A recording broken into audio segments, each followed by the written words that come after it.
Thank you, Mr. Speaker. Today, because this is a formal session, a session for Mian Muhammad Azhar. Allah Sal Allah Muhammad.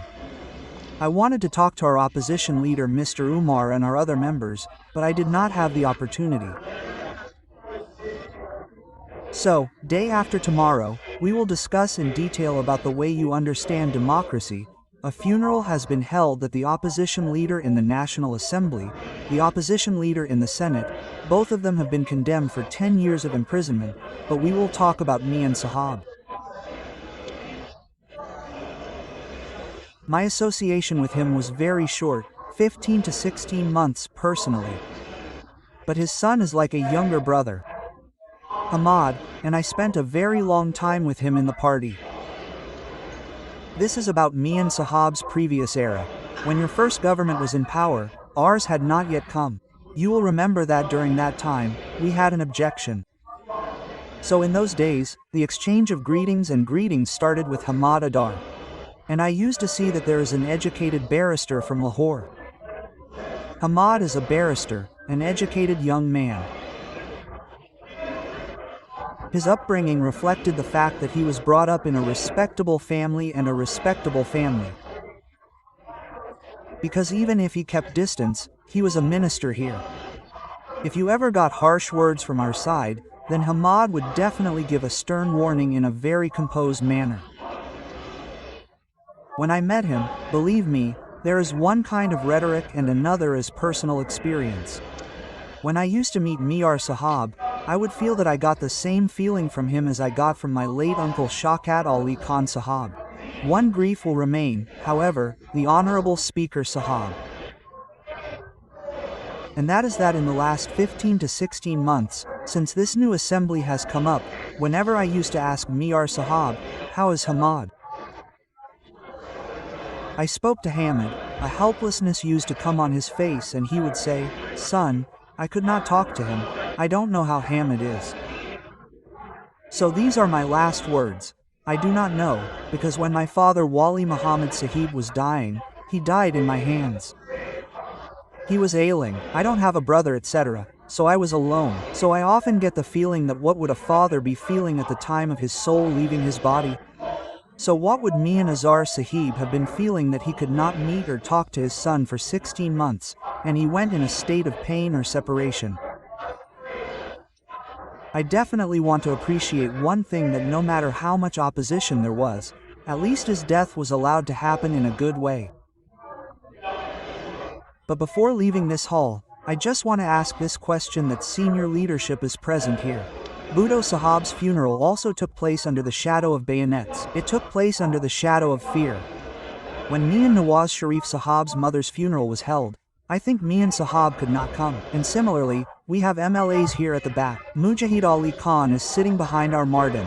Sir, after the 9th of May, did you ever ask Mujahid Khan Sahab? I always used to ask him how his mother. He used to say that she had a special status like a daughter has with her mother. Mujahid Khan attended his mother's funeral under the shadow of bayonets.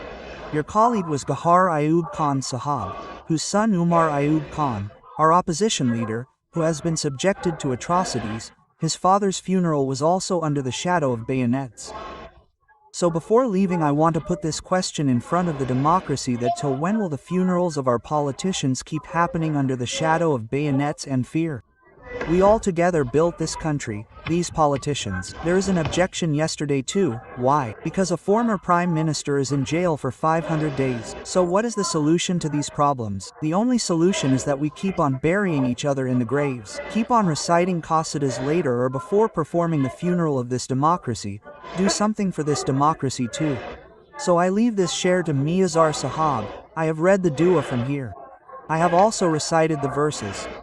But before leaving, I would like to quote a couplet by Ahsan Danish Sahab.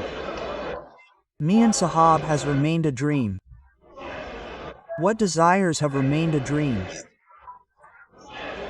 What desires have been left by the time of departure? What a wonderful affection. Thank you very much. That you are his son-in-law. No, I am his nephew. He is his nephew. Yes, Janabi Speaker, I had a very close relationship with Mian Azhar Sahab. My father Mian Zahid Sarfraz and Mian Azhar Sahab were cousins as well, and my grandfather and Hamid Azhar's grandfather were business partners as well. Before the partition of Pakistan, in the circumstances in which Mian Sahab fought this election, Hamid was not allowed to contest the election. And since he was my uncle, I used to ask him that at this age, you have just fought elections, so what do you think? So he answered me that why did I have the desire to become an MLA at the age of 82? I have also tried my luck as an MLA, as a mayor and as a governor of Punjab. This government and this era got me killed, who tortured my son, and I was forced to fight elections at this age. Today I feel very sorry. When today, as per tradition, all the friends were saying good words in the memory of Mia Sahab, then in the middle of it Azam Nazar Tar Sahab and Wazir Idlat raised this other topic. However, Ada Tar Sahab and Azam Wazir Tar Sahab also said something later. When they gave examples of the past era, I would like to point out that he was my uncle. He stayed with me in my apartment during the budget session.